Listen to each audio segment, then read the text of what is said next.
भारत, जिसे कभी सोने की चिड़िया कहा जाता था, अपनी समृद्धि, संस्कृति और विविधता के लिए पूरी दुनिया में प्रसिद्ध था। यहाँ की जमीन, नदियाँ जीवन देती थीं और लोग अपनी परंपराओं में रचे बसे थे। लेकिन 18वीं सदी के मध्य में ये सब बदलने लगा। 1757 की प्लासी की लड़ाई और फिर 1764 की बक्सर की लड़ाई ने अंग्रेज ईस्ट इंडिया कंपनी को भारत में अपनी पकड़ मजबूत करने का मौका दे दिया। धीरे धीरे उन्होंने हमारी राजनीति और हमारे जीवन के हर हिस्से पर नियंत्रण कर लिया। किसानों पर भारी कर लगाए जाने लगे, छोटे छोटे राजाओं की रियासतें छीन ली गईं और लोगों की रोजी रोटी छिनने लगी। इसी दौर में हमारे भीतर असंतोष की चिंगारी जलने लगी, जो आने वाले सालों में एक बड़े तूफान में बदलने वाली थी। 1857 में वो पहली बड़ी लहर उठी, जिसे हम पहली स्वतंत्रता संग्राम कहते हैं। ये विद्रोह कई कारणों से भड़का।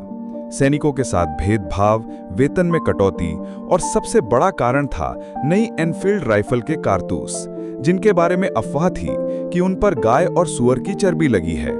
इससे हिंदू और मुस्लिम दोनों सैनिक आहत हुए। 29 मार्च 1857 को बैरकपुर छावनी में मंगल पांडे ने अंग्रेज अफसर पर गोली चला दी। ये एक छोटी घटना थी, लेकिन इसने पूरे देश में क्रांति की आग लगा दी। मेरठ, दिल्ली, झांसी, कानपुर, लखनऊ, हर जगह से आवाज उठी। झांसी की रानी लक्ष्मीबाई ने अपने छोटे से राज्य में अद्भुत साहस दिखाया। तांत्या टोपे ने गुरिल्ला युद्ध की मिसाल पेश की। बेगम हजरत महल ने लखनऊ में मोर्चा संभाला। दिल्ली में बहादुर शाह जफर को प्रतीकात्मक रूप से सम्राट घोषित कर दिया गया। हालांकि अंग्रेजी ताकतों ने इस विद्रोह को बेरहमी से कुचल दिया। हजारों लोग मारे गए, शहर जला दिए गए, लेकिन इस क्रांति ने आने वाली पीढ़ियों के मन में ये विश्वास बो दिया कि अंग्रेजों को हराया जा सकता है। 1857 के बाद अंग्रेजों ने अपनी पकड़ और मजबूत की, लेकिन अब भारत बदल चुका था। 19वीं सदी के अंत में पढ़े लिखे भारतीयों ने संगठित होना शुरू किया। 1885 में भारतीय राष्ट्रीय कांग्रेस की स्थापना हुई। शुरू में ये एक मंच था जहां अंग्रेजों से विनम्रता से सुधारों की मांग की जाती थी, लेकिन धीरे धीरे ये स्वतंत्रता की मांग में बदलने लगा। 1905 में बंगाल विभाजन ने पूरे देश में गुस्सा फैला दिया। पहली बार बड़े पैमाने पर स्वदेशी आंदोलन हुआ। विदेशी कपड़ों की होली जलाई गई, अंग्रेजी माल का बहिष्कार हुआ और लाल बाल पाल यानी लाला लाजपत राय, बाल गंगाधर तिलक और बिपिन चंद्र पाल ने पूरे देश में राष्ट्रवाद की लहर फैला दी। तिलक ने साफ कहा, स्वराज मेरा जन्मसिद्ध अधिकार है और मैं इसे लेकर रहूंगा। 1915 में महात्मा गांधी दक्षिण अफ्रीका से भारत लौटे और उन्होंने आजादी की लड़ाई को नया रूप दिया, अहिंसा और सत्याग्रह का। 1917 में चंपारण सत्याग्रह से उन्होंने किसानों की पीड़ा को आवाज दी। 1919 में रॉलेट एक्ट के खिलाफ पूरे देश में प्रदर्शन हुआ और इसी दौरान 13 अप्रैल 1919 का वो काला दिन आया, जब बैसाखी के दिन हजारों लोग अमृतसर के जलियांवाला बाग में शांतिपूर्ण सभा कर रहे थे। तभी जनरल डायर ने बिना चेतावनी गोली चलाने का आदेश दे दिया। सैकड़ों लोग मारे गए, सैकड़ों घायल हुए।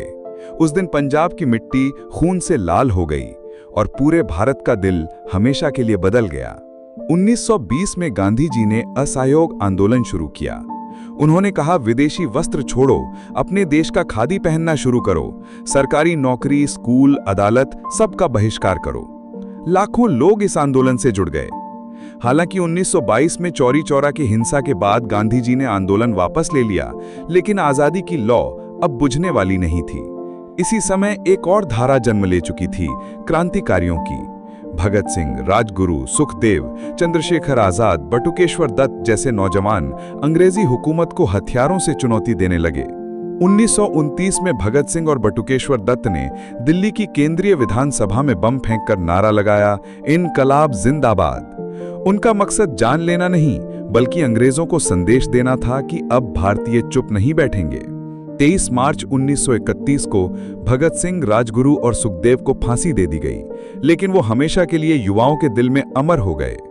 1930 में गांधी जी ने दांडी मार्च शुरू किया, 240 मील का पैदल सफर नमक कानून तोड़ने के लिए। यह आंदोलन अंग्रेजों के लिए शर्म की बात बन गया कि इतने शांतिपूर्ण तरीके से लोग उनका कानून तोड़ रहे थे और वो रोक नहीं पा रहे थे।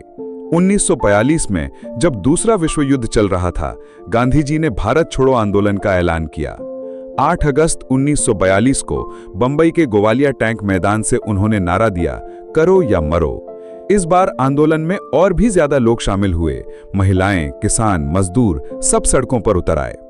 अंग्रेजों ने बेरहमी से दमन किया, हजारों गिरफ्तारियां हुईं, लेकिन अब भारत में डर खत्म हो चुका था। दूसरे विश्व युद्ध के बाद अंग्रेज आर्थिक रूप से कमजोर हो गए थे। ब्रिटेन के भीतर भी ये मांग उठने लगी थी कि भारत को आजादी दे दी जाए। नेताजी सुभाष चंद्र बोस और उनकी आजाद हिंद फौज ने दक्षिण पूर्व एशिया में अंग्रेजों के खिलाफ लड़ाई लड़ी, जिसने भारतीय सैनिकों के मनोबल को नई ऊंचाई दी। लाखों स्वतंत्रता सेनानियों के बलिदान, अनगिनत जेल यात्राओं और जनता की अडिग इच्छा शक्ति ने अंततः अंग्रेजों को झुकने पर मजबूर कर दिया। और फिर वो ऐतिहासिक दिन आया, 15 अगस्त 1947। आधी रात को पंडित जवाहरलाल नेहरू ने दिल्ली के लाल किले से तिरंगा लहराया और अपने ट्रिस्ट विद डेस्टिनी भाषण में कहा, बहुत साल पहले हमने तकदीर से एक वादा किया था और अब समय आ गया है कि हम अपना वादा निभाएं। भारत आजाद हो चुका था। सदियों की गुलामी, लाखों बलिदानों और अनगिनत संघर्षों के बाद हमने अपनी आजादी पाई थी। उस रात आसमान में तारे वैसे ही चमक रहे थे, लेकिन हर भारतीय के दिल में आजादी का सूरज उग चुका था। आज जिस हवा में हम सांस लेते हैं, जिस आजादी के साथ जीते हैं, वो मुफ्त में नहीं मिली।